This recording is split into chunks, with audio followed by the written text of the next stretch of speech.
이번 시간에는 모양이 비슷한 한자를 한 방에 해결하는 방법을 설명해 보도록 하겠습니다. 살매자입니다. 거물망이죠. 재물패입니다. 재물을 가지고 그러니까 거물을 들고 재물을 가지고 간다는 얘기죠. 재물을 손아귀에 넣고 거물망을 가지고 갈 때는 물건을 구매한다. 구매할 매, 살매입니다. 그 다음 팔매자입니다. 선비사자죠. 선비가 물건을 가지고 있는 것을 판다는 거죠. 몰락하고 있는 가정입니다. 팔매, 매매 이렇게 되겠죠. 사고 파는 것. 장사고입니다. 덮을 아자죠. 재물패입니다. 재물을 덮어놓고 뭐합니까? 장사한다는 거죠. 과거에는 냉동시설이 부족했기 때문에 또는 먼지라든가 이런 것을 방어하기 위해서 손님이 오지 않을 때는 덮어놓고 손님이 오게 되면 열어놓고 이렇게 했겠죠. 그래서 그렇게 하는 행동을 반복하는 것은 장사하는 집이다. 장사고다. 이번 시간에는 모양이 비슷한 한자어를 한 방에 해결하는 방법을 설명해 보도록 하겠습니다. 큰대자입니다. 사람인이죠. 사람이 팔을 양편으로 하나처럼 이렇게 펴는 것을 큰대자입니다. 큰대자가 맞죠? 클탭입니다. 큰 것 중에서 더 크다는 거죠. 점으로 표시를 해놨습니다. 그래서 클탭이다. 태. 개견입니다. 큰대자죠. 불똥주입니다. 큰 불심이 크게 작용하는 것은 멍멍이 개라는 얘기죠. 강아지 견, 개견입니다. 충성심이 굉장히 강하죠. 불똥처럼 단단합니다. 그래서 개견자가 되겠습니다. 한자사랑이 말을 빨리 하는 것은 짧은 시간에 많은 것을 설명하려다 보니까 말이 빨라지는군요. 이해하시길 바랍니다. 이번 시간에 모양이 비슷한 한자를 한 방에 해결하는 방법을 설명해 보도록 하겠습니다. 칼도자입니다. 삐친 멸이죠. 걸다 그립니다. 삐치고 난 후에, 삐치다는 것은 사용한 후에 걸어 놓는 것은 칼이라는 얘기입니다. 삐친 후에 걸어 놓은 것은 칼이다. 위험하니까요. 힘력. 걸고 뚫는다는 거죠. 육체적 노동력을 제공하는 겁니다. 과거에 옛날에는 도구가 없었기 때문에 거의 육체적으로 노동력을 제공했겠죠. 아홉구자입니다. 여기서는 아홉구자를 모을규자로 모을규 먼저 익히고 아홉구로 갔으면 좋겠습니다. 뚫을 곤 세월이죠. 그림을 잘 그려놨습니다. 참새를 뚫었죠. 참새 잡으면 이렇게 뚫게 됩니다. 모았죠. 새를 뚫어서 모았다는 거죠. 모을 규, 아홉구 하시면 되겠습니다. 모을 규, 아홉구.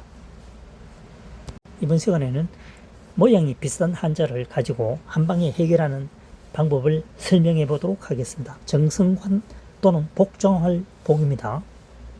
선비사, 보일시, 하품흠입니다. 선비가 하품을 하고 있지만 종은 의해야 됩니까? 선비를 복종해야 되겠고 정성으로 받들여야 됩니다.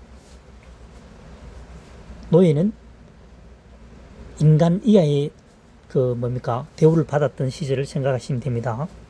종내자입니다. 선비 옆에 한 사람이 찾고 있죠. 종이라는 얘기입니다. 종내자입니다. 잡을 이죠. 잡을 관입니다. 정성으로 손으로 정성을 다해서 잡는다는 얘기입니다.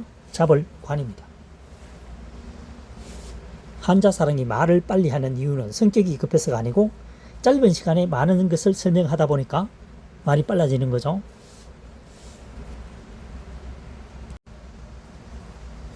이번 시간에는 모양이 비슷한 한자를 한 방에 해결하는 방법을 설명해 보도록 하겠습니다. 구름운입니다. 비우자죠. 말할 운입니다. 비가 오기 전에 말하는 것은 구름이죠. 구름이 굉장히 새카맣다. 비가 올 확률이 굉장히 높죠. 눈설자입니다. 손우자입니다. 오른손 우 또는 돼지머리 개. 손우가 손으로 풀이되는 경우가 훨씬 많습니다. 비우죠. 비 같은 게 손 위에 쌓인다는 거죠. 비는 쌓일 수 없고 눈은 쌓이게 되겠죠. 눈은 녹으면 비가 되니까요. 눈설이 되겠습니다. 구할 숫자입니다. 뭡니까? 비우자죠. 이을리. 비가 계속 와야 서임새가 있다는 거죠. 서일수, 구할수입니다.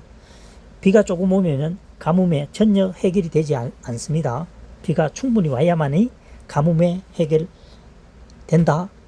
해결함에 서였다. 서일수, 구할수가 되겠습니다. 이번 시간에는 모양이 비슷한 한자 한 방에 해결하는 방법을 설명해 보도록 하겠습니다. 7박자입니다. 손수변이죠. 흰백입니다. 또는 알릴백이죠. 손으로 알리니까 박수를 친다는 얘기죠. 박수 치면 알리적이죠. 상대편이 7박입니다. 머무를 박입니다. 물수변 흰백이죠. 물이 하얀 곳에 배를 댄다는 거죠. 깊은 곳은 물이 푸르게 보이고 얕은 곳은 바닥이 보이니까 희게 보이겠죠. 배를 머무른다 이런 얘기입니다. 머무를 박 되겠습니다. 물이 하얀 곳에 머무른다. 머무를 박. 그 다음 핍박을 박입니다. 흰백이죠. 갈착입니다. 얼굴이 하얀색으로 간다는 얘기죠. 겁이 질린다는 얘기입니다. 누군가가 핍박을 하고 있군요. 그래서 핍박을 박이 되겠습니다. 흰백, 얼굴이 하얗게 간다는 거죠. 달린다, 핍박한다는 거죠. 누군가 핍박하기 때문에 질려 있다는 거죠. 핍박을 박 되겠습니다. 이번 시간에는 모양이 비슷한 한자 한 방에 해결하는 방법을 설명해 보도록 하겠습니다. 날개 칠순입니다. 근데 새추자입니다.